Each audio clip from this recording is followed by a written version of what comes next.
Welcome to another edition of Success Talk. This is Dr. Herbert Harris, and each week we bring you another exciting individual, another person who has achieved incredible things, overcome great odds, and made a breakthrough. Today we have the legendary Stan Matthews. Stan, welcome to Success Talk. Thank you, Doc.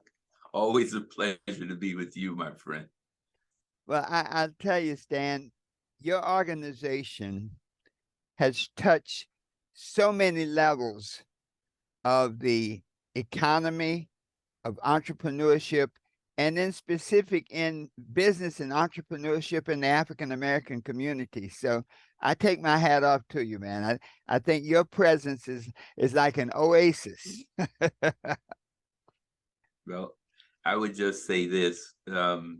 None of us walk alone. I don't, you don't, and many of our friends don't. It takes a team to achieve the dream. And so if I say that MBN, Matthews Business Network, has pioneered some areas, it is because of the team of which you are a critical part. Well, thank you, Stan. Stan, I'd love to tell our listeners, give a little about your background. You had mentioned a little earlier, but where were you born and raised, and how did Stan Matthews get his start in life? Well, I was born in Georgetown, Guyana, 58 and a half years ago. At the time, it was British Guyana. My parents came here to this country as students, my father to be an electrical engineer, my mother to be a nurse, because nursing for Caribbean women is one of the preferred professions. Caribbean women have huge nursing associations all over the English-speaking world. So my mom came here to pursue that dream, my father to be an electrical engineer, and my sister and I were left in the care with our two grandmothers and our two grandfathers, who raised me between ages 3 and 8, the formative years of my life. And so I got an extra dose of love from both of those grandmothers, because they had a little boy and a little girl who were lonely for their parents. And they told us that our parents came to this country to make a better way for us. Let's just say that didn't work for me. I just felt that I was abandoned. Yeah. But the love of my grandmothers, Lillian Matthews, my father's mother, and Beatrice Andrews, my mother's mother, was so profound that it gave me a love for family. And I think, Doc, that's what made it easy for me to build a network. I always view family as the most important element, because I come from a large family, and the love that my grandparents, my grandmothers gave me, I just feel uncomfortable when I don't have a big brown family around me. Because that's what I had to rely on for the 5 years that my own mother wasn't present. Then in January of 1972, a Pan American Airlines airplane, and you would remember Pan Am. Yes. In New York, there's still a Pan Am building. Yes. Right at 42nd Street in Lexington. But a Pan American Airways airplane door opened, and there stood a tall, dark-skinned woman with a beautiful yellow suit and a yellow hat on. And I took off running down the tarmac. My grandmother let me go. She said, "There she is. She kept her promise. Your mom has come back for you." And so she did. And so glad to see her in the flesh and not in photographs. And we came into Kennedy Airport, and she chose New Jersey, because she said it was quiet, and it was more quiet than Brooklyn. Which is where most Caribbean people coming to the U.S. end up, in the BK. Yeah. Or Queens or in South Jamaica. So she wanted New Jersey because she said New Jersey was quiet. And that's where I grew up. So I grew up in East Orange, New Jersey, the hometown of the late great Whitney Houston and her awesome auntie Dionne Warwick, and the father in good times, John Amos. All are East Orange. So East Orange has a profound history of people in the arts, in the performing arts. Wilma Rudolph, the Olympian, is also an East Orange, New Jersey resident. And that's where I grew up. And I brought with me my grandfather's love for entrepreneurship. He sent 9 children to Canada, England, and the US with Andrews Dry Cleaning and Tailoring. He ran that dry cleaning shop, and in the Caribbean, there's no such thing as off-the-rack clothes. So in his tailoring shop, there were pieces of cotton, and you went and you picked up 4 yards of cotton, and then you pointed to a set of pictures he had on the wall and said, I want that suit, I want that shirt, I want that shirt jacket. And they would make it. There was no such thing as off the rack. Everything was custom made. And so my grandfather's dry cleaning and tailoring shop was how he paved the way for his children to come to the US, England, and Canada. Wow. So, and because he was my, let's just say, my father when my father was here, everything that he did, incidentally, I end up doing in terms of entrepreneurship. That's my story, as our mutual friend George Fraser says, and I'm sticking to it.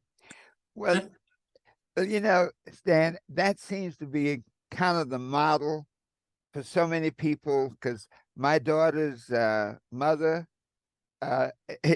same scenario. Her mother came to America from Guyana, from Georgetown, and the quarantine. Yes, I have an Aunt Mavis up. Yes, and they came to America, and the whole group, the family, the King family, and they came over and went to school here to become doctors, dentists, nurse.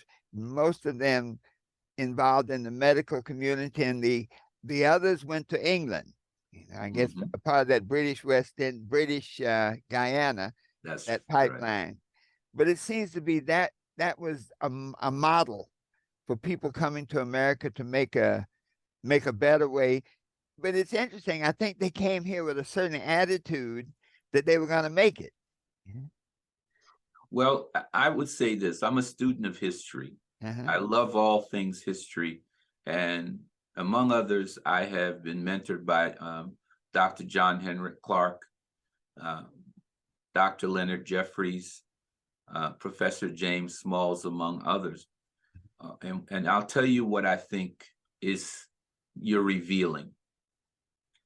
Slavery existed in the Caribbean and in the US. But in the Caribbean, slaves were permitted to doing certain tasks that allowed them to develop a skill set and allowed them to have basic education to do Pullman porter, teachers, tradespeople.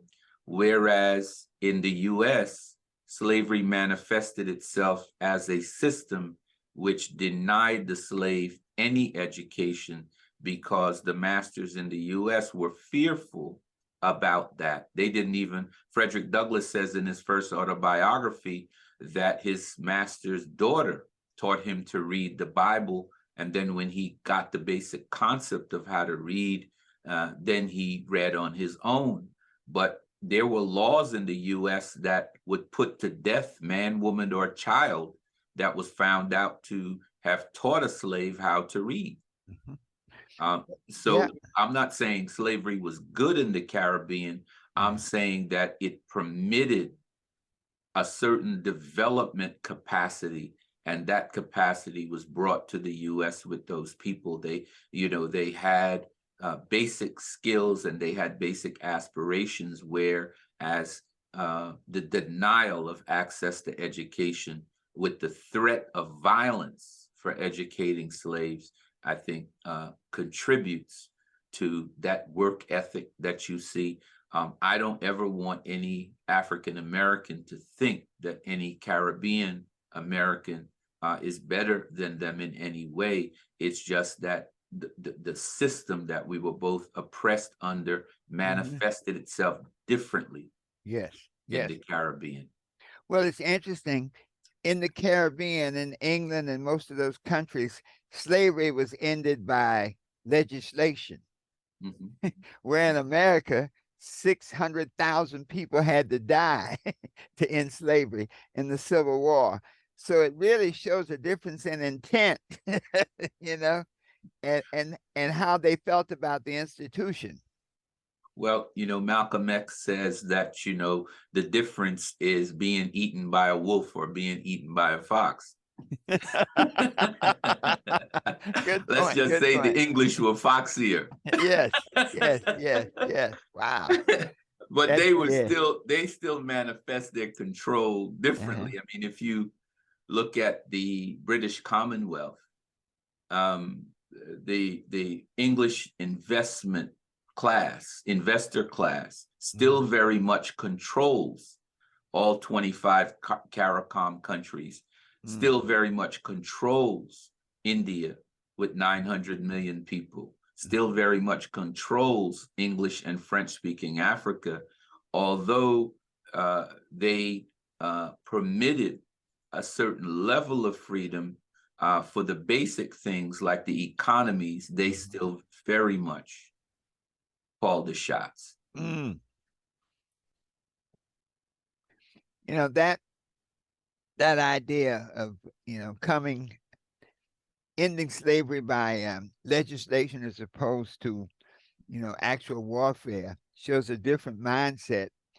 But coming to America and getting involved as you did, Mhm. how did you move from your now you became an attorney? Right, but never Mhm. practiced, right? So I Okay. earned my Juris Doctorate at Seton Hall University Law School. I went to Seton Hall prep school for boys. I was one of 1,200 young men who had that Roman Catholic education. My mother and my father, for that, wanted me, in their words, to know everything those good white boys knew. Hmm. Yeah. So, I was able to get quote unquote a good prep school education, and then when it was time to go to college, I went to an HBCU, St. Augustine in North Carolina, for a very short time, Hmm. and I decided that the South was not for me because you Yeah. couldn't go here, you couldn't go there, you couldn't say that. This was in the early 80s. And Uh-huh. so I came back to New Jersey after 6 months and went to Kane University in Union, which was formerly known as Newark State. Uh-huh. And I had friends who had gone there, but I decided the South and North Carolina wasn't for me at that time. Yeah. Uh, Yeah. when you're from the North, um, to know that people want to call you nigger to your face, I wasn't prepared for that, Doc, Yeah. Yeah. Yeah. And because and I and, would have and responded, yes. in Yeah. ways that could have frankly ended my life or got Yeah. me severely injured. Because Yeah. in East Orange, New Jersey, most of the folks there were African American or Caribbean, Yeah. and to be in an environment where you knew what the person, I just wasn't ready for that, I right? got you. Yeah.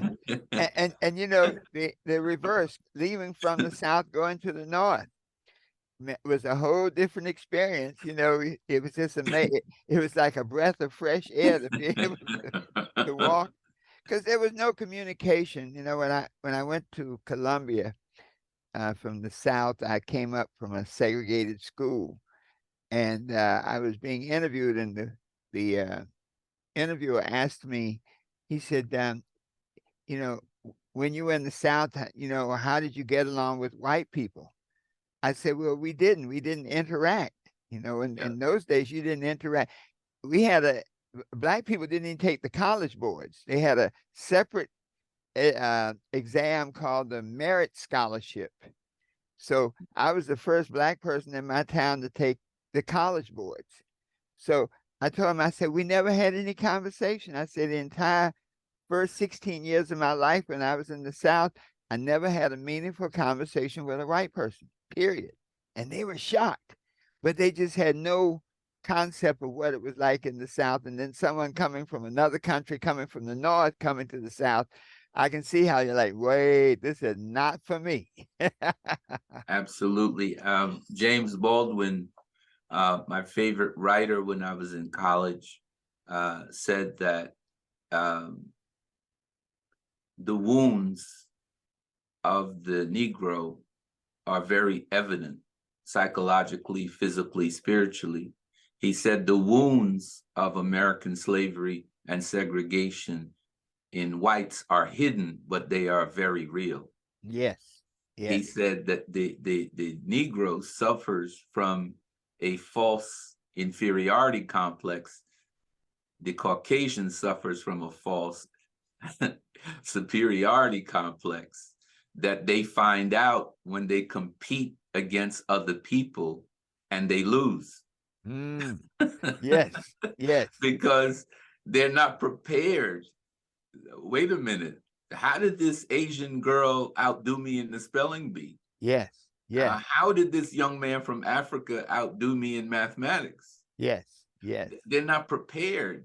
He said it creates a kind of what the psychologists call cognitive dissonance, where your Yes. mind is not prepared for some Yes. new realities. You're like, Yes. no, Yes. that's not supposed Yeah. to happen. Well, Stan, think about it. They've been playing football for what, about 100 years? And so finally, in 100 years, you finally get a Super Bowl where you have two black quarterbacks competing against each other. And I love both of them, Jalen Yes. and Patrick. Yes. You broke, you set a new historical precedent. Yes. Bravo to both of you. But football should be ashamed, national football, because when you look at what 70% of the league is black of the players, and to have that to be a a first says that, man, for many years somebody has not been doing their job at trying to level the playing field and make things right.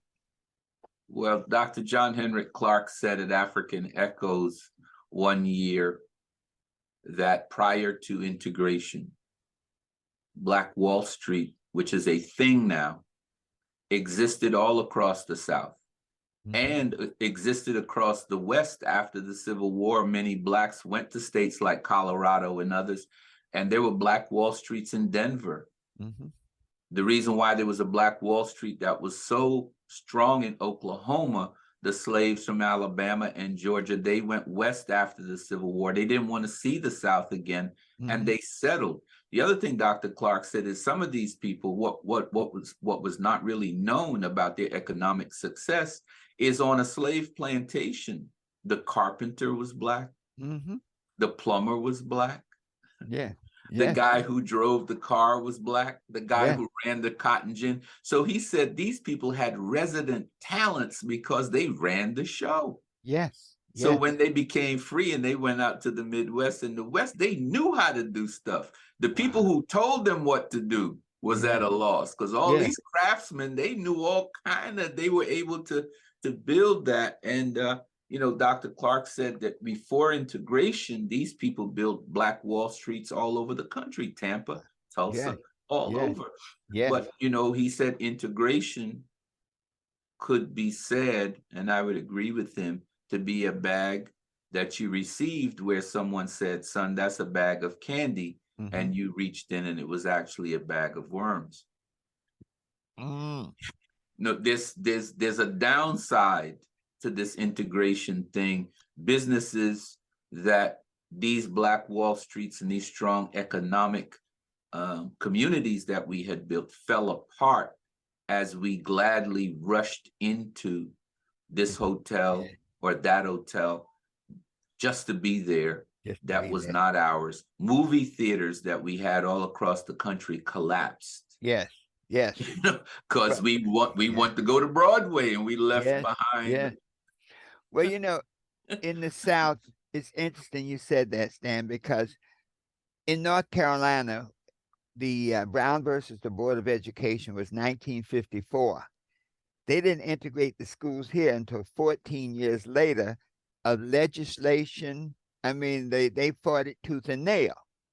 But the interesting thing is when the courts finally, I mean, they fought it everywhere in every regard. Finally, under threat of bringing in the troops, etc., when they finally integrated the school system, the same people that fought it were still in charge. That's right. And so they implemented it in a way that was congruent with the mindset that they had in fighting it. So their concept of integration was to close down all the black schools, get rid of, when I was a child, all of my teachers were black. The principals were black. The teachers, everybody was black. And as integration came, the first thing they got rid of all the black men. So all the guys who had been principals were basically, as Reverend Ike would say, they were given an opportunity for greatness elsewhere. And then You the said a name there, a mutual favorite of both of us. yes, yes. He said he never fired anybody. He said, I'm just going to give them an opportunity for greatness elsewhere. Elsewhere. So, and I think throughout the country, as integration was implemented, it was still being implemented by the power structure had not changed.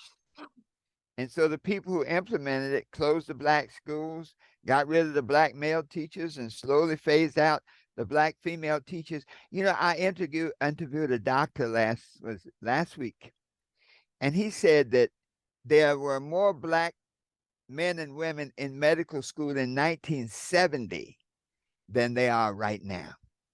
It sharpens the point that I think we are both making.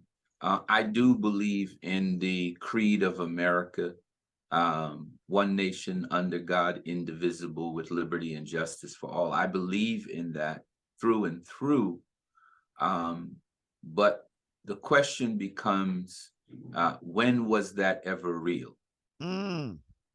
So the theoretical and the real, there's a gulf between it.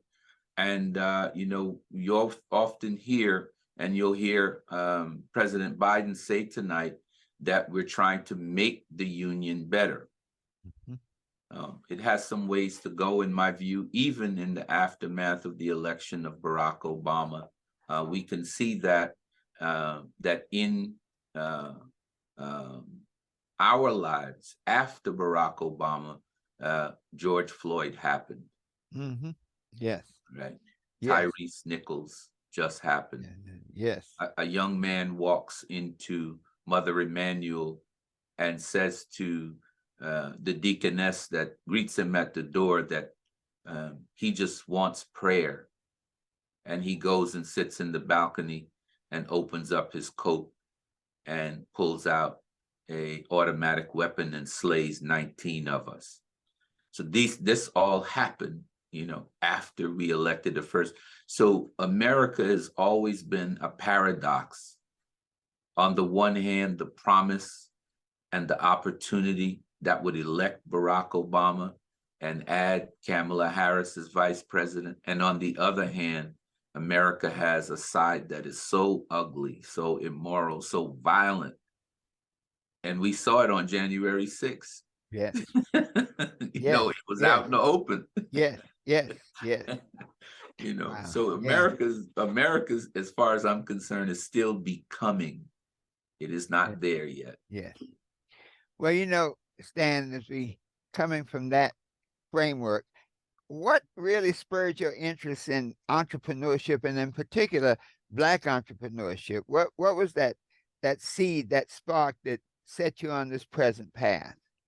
My grandfather's example. My grandfather said that the man who writes the check is the master, the one who accepts is the slave or the worker. Mm-hmm. My grandfather says, put it out of your mind that a white man with wealth and power would ever see you as a peer or a partner. He will only see you as a servant or an employee. And because of that, you have to make yourself the master. You have to write the check, not accept the check. And he demonstrated to me in that with his own life and sending 9 of his children to the West with checks that he wrote from his tailoring and his dry cleaning store. So he lived that out. While his colleagues in Guyana, many of them went to school in England, Canada, and the US, his position was that in many ways they were still slaves, glad to be in America, glad to be in England, glad to be in Canada. His position was the only free Black man on the planet is the Black entrepreneur. Wow. That was his. Yes. So, when I left Guyana, in many ways, I was fully educated at 8 years old. I was prepared to come here when my mother came for me. Wow. And I say that not because an 8-year-old has more education than anybody else, but I think what he gave me, Doc, is what I needed to succeed in this country. And from his perspective, to be free. Yes. So when I graduated from law school, while in law school, my emphasis at Seton Hall was corporate law. And when I graduated, the first thing I did was incorporate S.A. Matthews, Inc. That would be the vehicle that I would use to channel my business interest. And then 7 years ago, I looked at what I thought was an opportunity to organize Black CEOs into a more cohesive community so that they could leverage their pennies to make a real impact. And the reason for that is because data tells us that other communities are not hoods like our communities or ghettos. They are real full-fledged community. My definition of a community is when a group of people on a piece of land work together and build an economy where the community servants, the police, the firemen, the doctors, the nurses, know that that community is governed by those people. A lot of us call our neighborhoods hoods because we only sleep there. And the police don't respect us because they know we don't control City Hall. The firemen come to our houses when they're being burned, when they get ready to come. And the educations are terrible because we don't operate as a community. A whole community controls the economic, spiritual, and political life of that piece of land and everything within its boundaries, the same way that my grandfather controlled his house. We don't control the economic, political, and social life in those places we call home. So it's only a place for us to sleep until we die. And so I know that if we get the economic issue correct, we might be able to create some full-fledged communities where we control the economic, political, and social life of the community. Well, Stan, that's like going back to in the days of segregation, the Black folks controlled their communities. We had Black cab companies, Black plumbers, Black everything, Black restaurants. I mean, we literally went backwards with the integration. All those institutions died. And I guess those who, I'll say that I doubt that America had a moral capitulation, but it was just good business. You had an entire market. I'll tell you, remember Tony Brown? Yes. Tony? Yeah. The journal. Tony Brown. I used to work with Tony, worked with him for a bit. And one day I said to him, I said, you know, Tony, I live up in Harlem. And I said, I've come out and every day I come, there's the New York Times under my gate. I had a brownstone, they push it in. And I said, why are they bringing the New York Times to Harlem? What is that about? He said, well, all the white people already buy it. That's he said that was the only way they could expand their market. And so when we look at innovation from a purely capitalist perspective, it's like, you know, all the white people were already buying everything they were making. So how could they expand their market? So integration was not a moral capitulation. It was like, this is a good business idea. We can literally take over an entire economy just by definition. When you talk about the hood, I'm right now in my studio. Next door is the house my mother built. And in 1959, this was a community of Black professionals that the band teacher lived up there. My principal lived on the corner. My doctor lived around there. Across the street was the guy who had the Black oil company.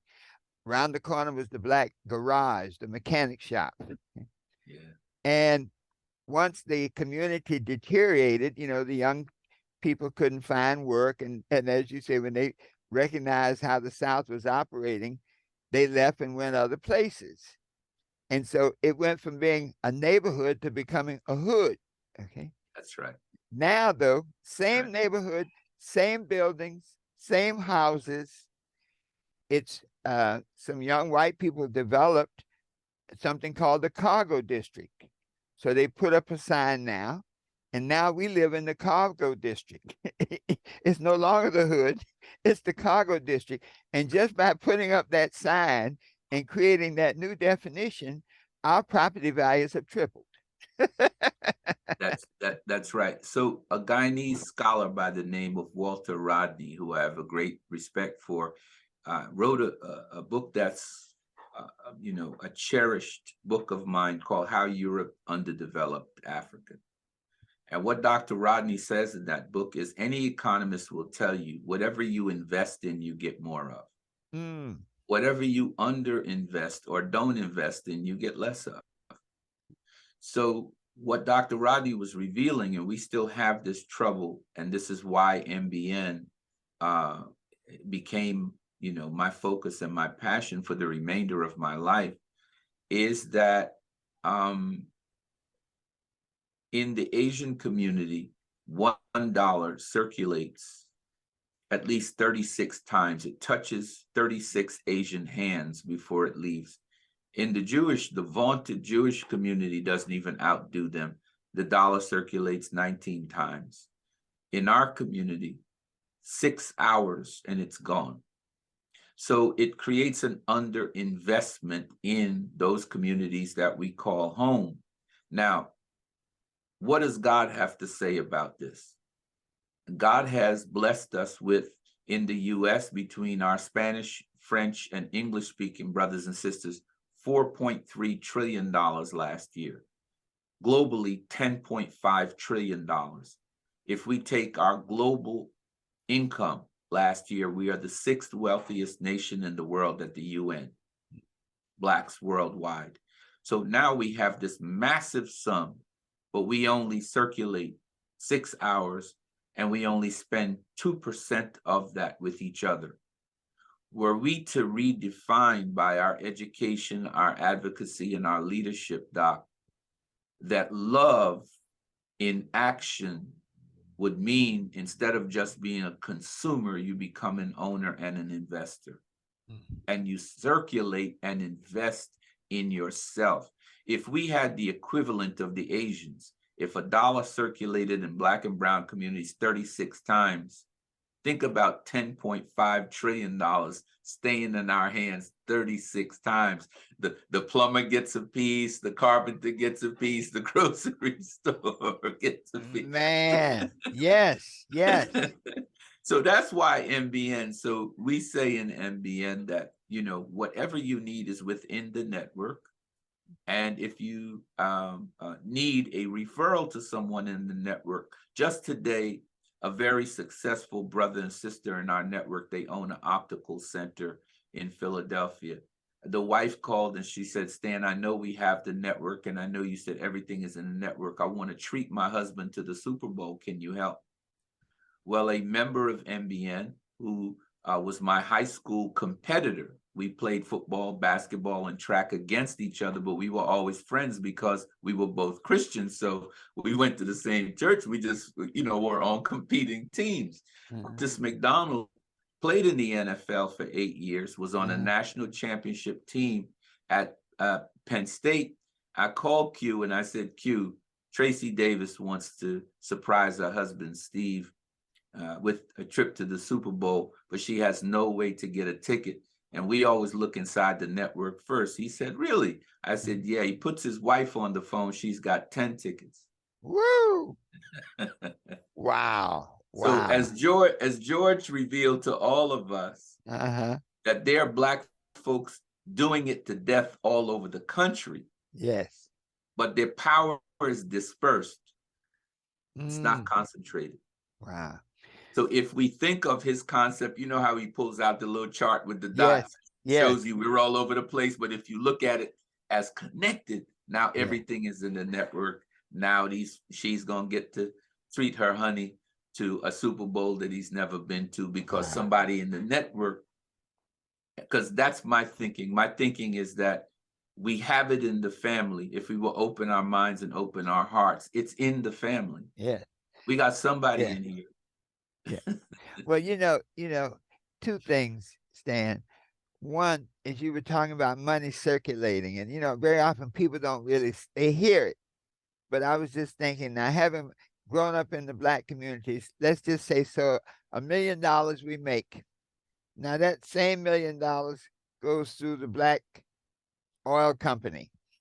So now they have made $1 million. The Black oil company circulates it over to the supplier. They've made $1 million. They circulate it. And so the same money, when it say touches people's hands, that means it literally brings financial impact to more people in our community. So that same money, just by that mindset of circulating among the community, that same $1 million has maybe impacted, as they say, 19 times. So 19 people got a benefit from the same $1 million as opposed to one person getting a benefit. Same amount of money. Look at the employment they create, the homes that they secure, the educations that can be invested in if it stayed with us for 19 times. So I put out this challenge within MBN a couple of years ago. I'm going to tell you how God works, because as a spiritual person, I speak in spiritual terms, and I am unapologetically Black and unashamedly Christian. I have no excuses or apologies to give. This is who I am. This is who I was raised to be. But let me tell you how God works. Several years ago, I made a joke that we are not ready for independence if something as simple as toothpaste, which is some baking soda, some flavoring, toothpaste is so easy to make. I said, we're not ready to show that we're free until we can own a company that makes the toothpaste that we brush our teeth with. Wow. I'm happy to report that in MBN right now, a brilliant young dentist, Dr. Kirk Quiglis from St. Louis, Missouri, has Dr. Q's. They make a bamboo toothbrush and they own toothpaste. So God sent to me. He said, you said it. Now we have a member of MBN who has done what I said. We're not ready until you show me somebody that can make something as simple as toothpaste. Dr. Q is now a member. He and his wife do very well coming out of the loo. Big shout out to you, Dr. Q, tonight. We can do anything, Doc. You know how much money Colgate has made on toothpaste? Or Crest. You know how much money they have made, Doc? Yes. But now, Stan, you've been so close to the business community as a Black business, as a business run by a person of color. What do you see as the main obstacles to that business being successful today in today's economy? Again, as a spiritual person, my lens is always through God's word. And he said, be not conformed to this world, but be transformed by the renewing of your mind. In 1863, and thereafter on Juneteenth, 1865, the slaves had the chains removed from their legs and their arms, even their necks. But the chains were never removed from the most important place. Mm. In fact, the word freedom, to brothers and sisters who may see this interview with my beloved dear friend, Dr. Herb Harris, the word freedom has two Latin words combined into one. The first, freios, which means to liberate. The second, dome, which means mind. Mm. Freedom itself Mm. begins here. And so I would say in the economic, social, political, and financial context, we must remove the chain from here. Mm. Then everything else. Think about this, Yes. Doc. Yeah. The nation of India is scheduled to pass the nation of China this year as the most populous nation in the world, according to the United Nations. In that country of 1.1 billion, soon to be 1.2 billion Indians, about 300 million are on top of the social life of the community. About 900 million say they're from Ethiopia, and they're the lowest caste. They call them the Dalits, or the untouchables. Lighter complected Indians have long said this very terrible thing, that if you just even touch them, you'll get sick and die because of how dark they are.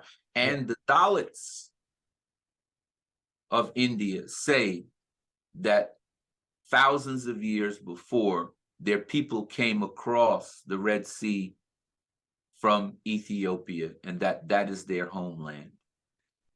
Now, if you take those 900 million plus the 1 billion on the continent of Africa, the 100 million in the Western world, in Europe and in South America, we are the most populous people of the world. Were we to ever open our minds that we are the world's majority people, that we're the mothers and fathers of civilization, that we had lighted streets when Europeans were living in caves, if we ever thought about that and manifested that in a real way, we wouldn't be having a conversation about lack of anything. Wow. But that is this is locked up. We are in a prison of our own making, in our own heads, with children, biological children of ours, who run the world, in many instances very violently, unethically, and immorally.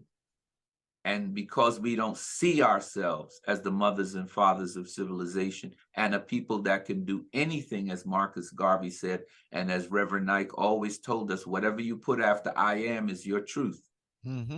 Right? Yeah. You know, so when we see ourselves that way again, we'll give the world a new humanity. There'll be a renaissance of thought, a renaissance of life, a renaissance of economy. We will give the world a more humane approach to living when we see ourselves as we were. But my prayer is that through your efforts, through my efforts, we can continue to educate, inspire, and advocate that there must be a new renaissance in thinking among us, and everything else will take care of itself. So my answer is that we unlock this, and every blessing we desire. Everything else will follow. Yes. Is there anything particular? A lot of our young people hear the word entrepreneurship, and is there anything we can do to help bring them along quicker, to help them get an understanding quicker of what that really means, entrepreneurship, being in business for yourself? Well, I'll say it in this way. America is a materialistic culture. And so young people are seduced by the things that you can have in America, the bling bling, the new thing, right? You know, the car, the cards, the clothes. I will say this to young people: you can have all of that. Mhm. You can have all of that, and you can do it in a way where you can contribute to your community if you built a business. Entrepreneurship is the gateway through all of that bling bling, and those things you want can be had. Yes, yes, yes. Not Wow. through employment, but Yeah. by creating employment. Amen. Wow. That's a big jump. See, as long as you're employed, then you're only as good as what your employer thinks you're worth. No And they're question about it. they're But they're let me only just gonna share pay with you you, that. Doc, Yes. in this lifetime, on this entrepreneurship model I'm talking about, in this materialistic environment, we now have a group of young people who are now my age in their 50s, who are now billionaires with a music that was banned from the radio and only played in underground clubs in New York City and Chicago and Atlanta. The Yes. music was banned. I remember Yeah. when they, Al Sharpton and others, took CDs and brought them into the center of New York and smashed them because hip hop was seen as a bad thing. Yes. Now, Sean Carter is a billionaire. Mm-hmm. Mm-hmm. Dr. Dre from California is a billionaire. Yes. Sean Combs will soon be a billionaire. The power of their music is now the de facto most powerful music in the world. You go to Germany, you go to China, and there's young people rapping. Yeah. Yeah. Nothing. You've heard nothing until you hear a Chinese rapper. A But Russian rap group. rapper. Yeah. But So, Stan. so what they have demonstrated is that this entrepreneurship, this ability to create employment rather than seek employment, Yes. is the gateway to all that material stuff. If you want cars and clothes and cash and credit cards and all that stuff, entrepreneurship is the ticket. Look Yes. at the life of Jay-Z. Yes. Yes. Yes. Well, when you were talking about the early days, I was in New York in the early days, and I represented a lot of the Flash and the Furious Five, a lot of the guys who were just starting it out.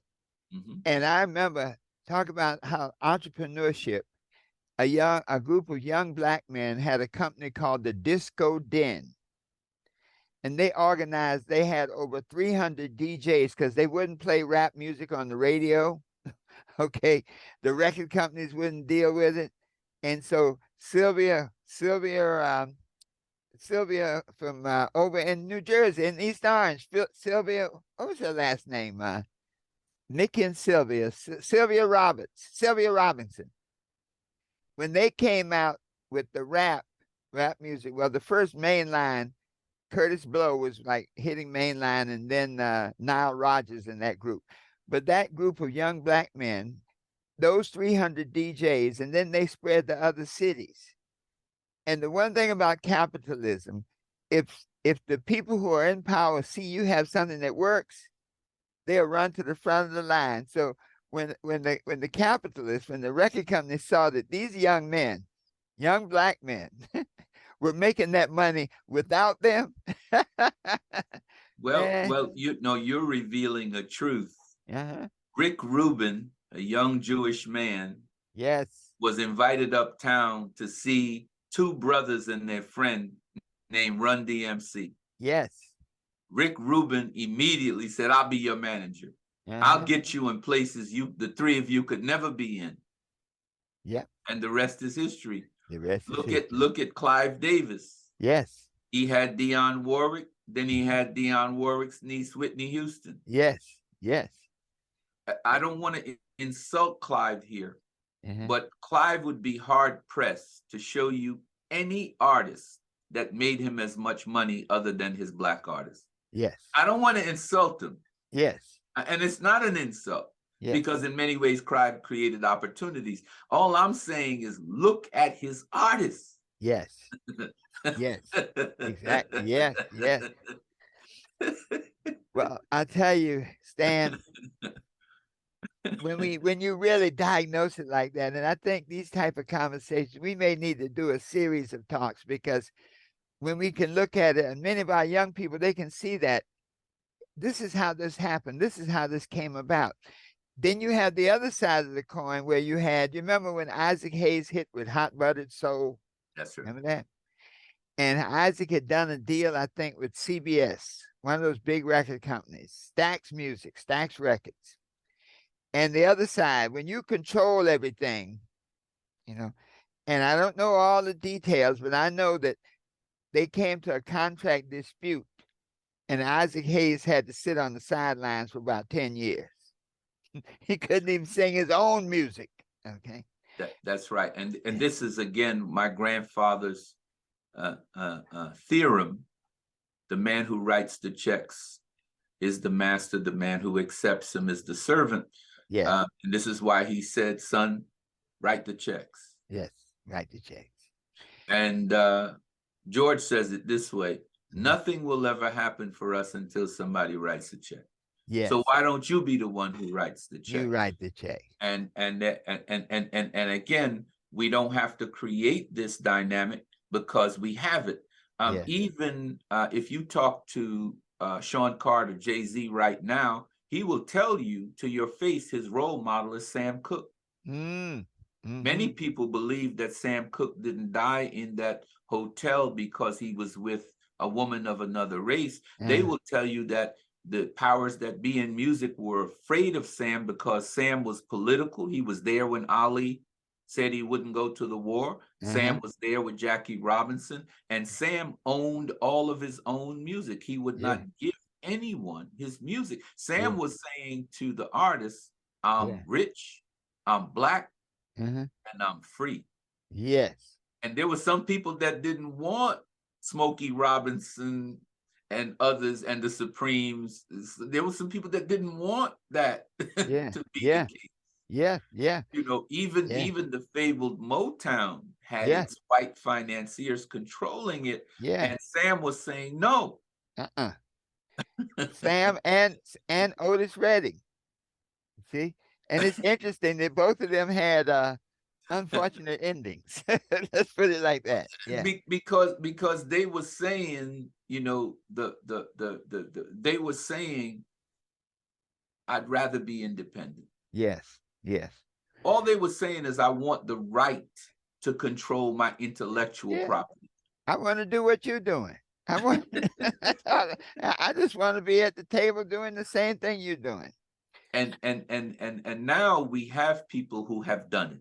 Yes. And so on this entrepreneurship question, for me, I think I follow the trends very, very carefully that are meaningful. I go into the data, and the data says right now that the Fortune 500 and the Fortune 1000 around the globe are downsizing all the time.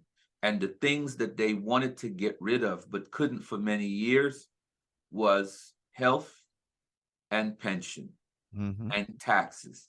They wanted to get rid of the employment taxes, namely the Social Security tax. They didn't want to pay that. They saw that as burdensome. They didn't want to pay for pensions. They saw that as burdensome. And they didn't want to pay for health care. Now, with the Affordable Care Act, many of them no longer have to pay for the employees' health care. Now, with the liberal labor laws, they lay people off. Today, you working for AT&T. Tomorrow, AT&T hires you back as a contractor. No pension, no health care, no taxes. They give you a straight check as Herbert Harris contractor. Right? And go for yourself. This is going on now. So whether you right now, from 1982 until last year, about 71% of the American workforce was W-2. They had taxes taken out. Now that number is all the way down to 49%. Wow.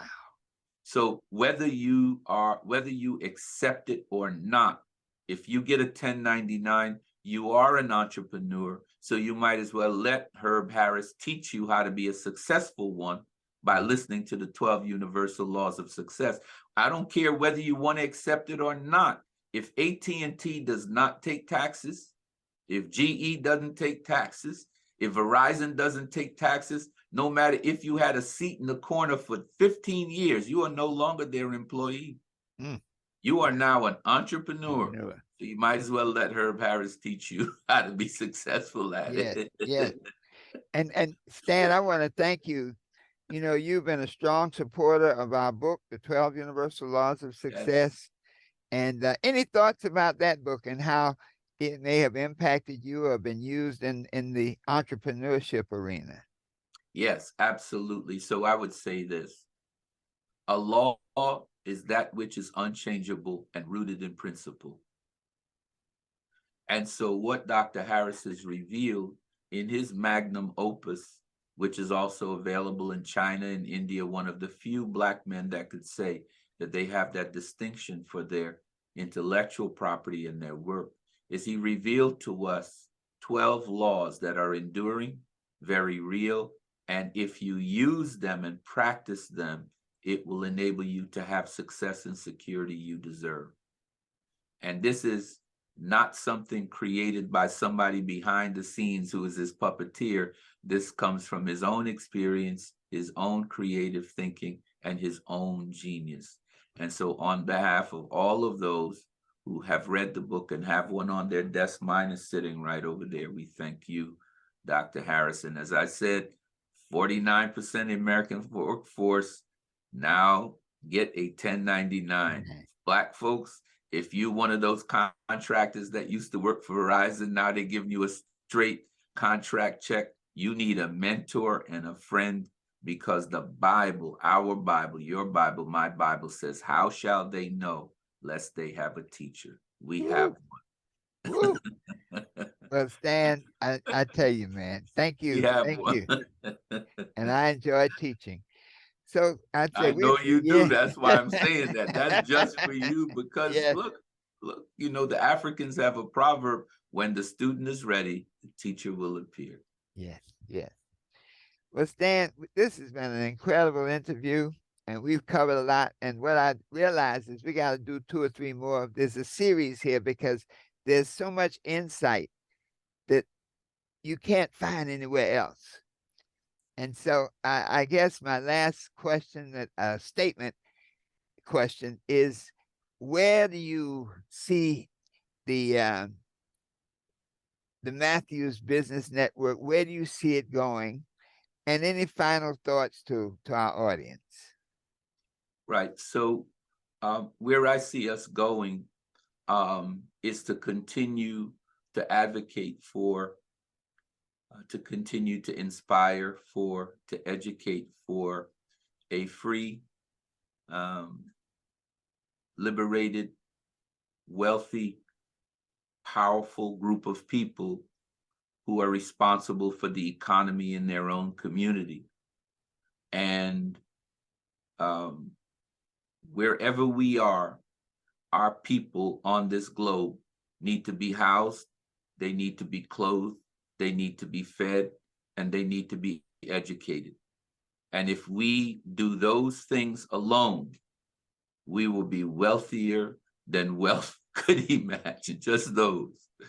And it is God's will for us. In 3 John 2, the word says, beloved, God speaking, beloved, I pray that you prosper and be in good health, even as your soul prospereth.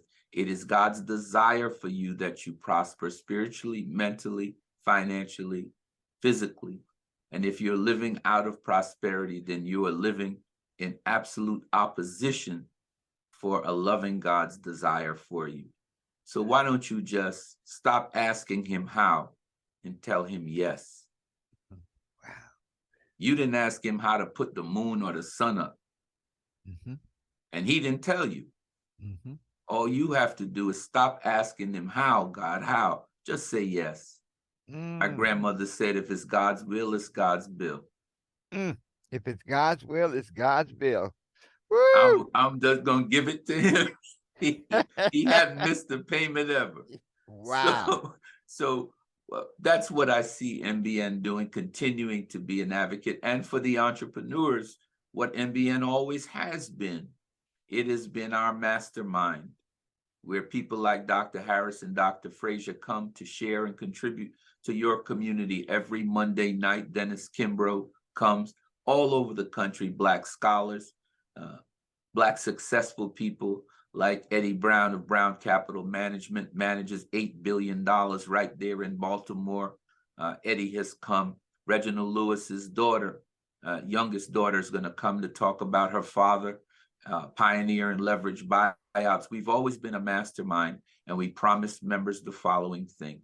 We will be a source of new clients and capital, a source of world-class advice like Dr. Harris and coaching, a source of collaboration, not competition, and a source where you can have your life dreams come true by being part of a dream team.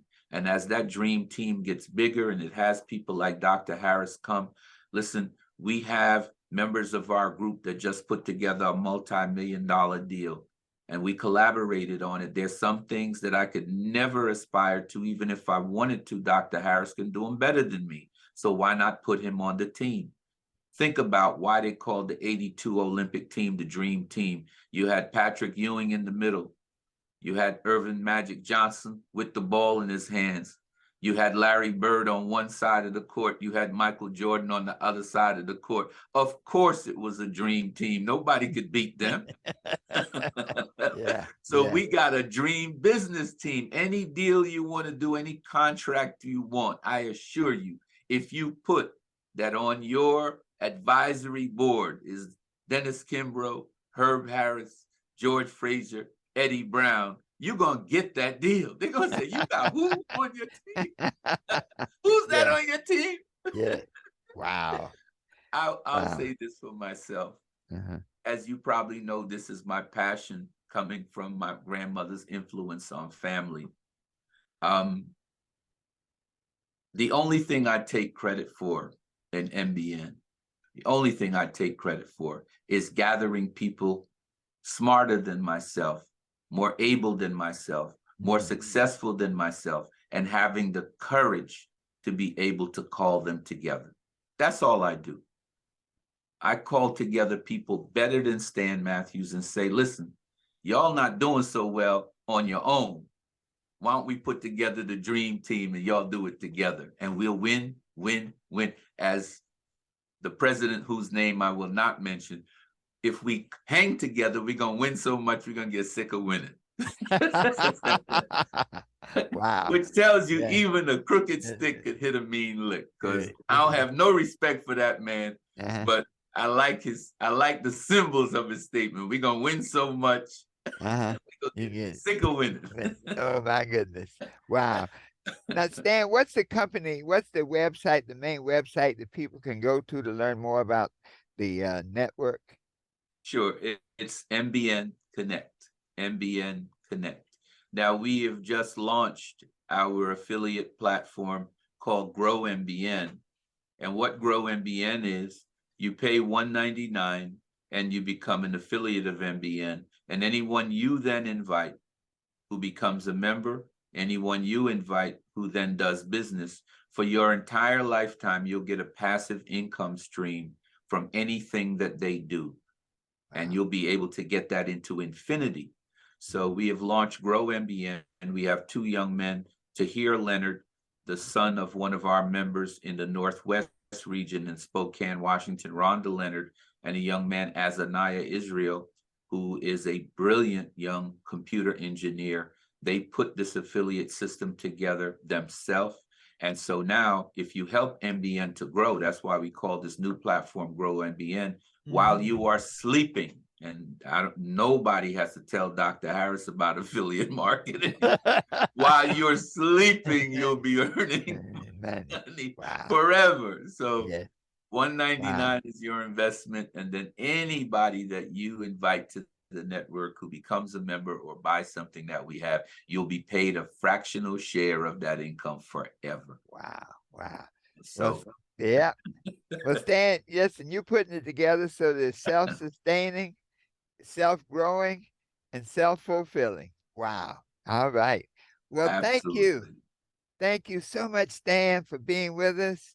For all of our listeners and viewers, You know, Success Talk always brings you people who are doing stuff that can impact your life. People who are doing things that can help you go from where you are to wherever you want to be. And so I say this, that you can be what you want to be, do what you want to do, and have anything you desire if you get with the right people doing the right things at the right time, so that the best is yet to come. So it Always. is. Thank you. Always. And so it Hey, is. Doc, you're the man. For your audience, I'll say this about Herb Harris quickly. Be like Herb Harris. Stand out from the rest in all that you do at all times. He is a one of a kind, a legend among us in entrepreneurship and in law and as an author. Hang with this guy. Thank you so much, Stan. Talk to you, my brother. Always Looking knowing. forward looking forward to it, Doc. Always Tell knowing. Miss Spalding she has my love. I sent you a picture of Oprah and Stedman from the young days when she first started. Take a look at your phone when we finish. You're gonna laugh about how young they looked in that picture. Because she Okay. just had a birthday this in January. Yes, yes, yes, yes. All right, And good by the brother. way, Yes. if you look at the logos on the top of the Uh-huh. marketing side of our company, you'll Yes. see the logo to my right in gold.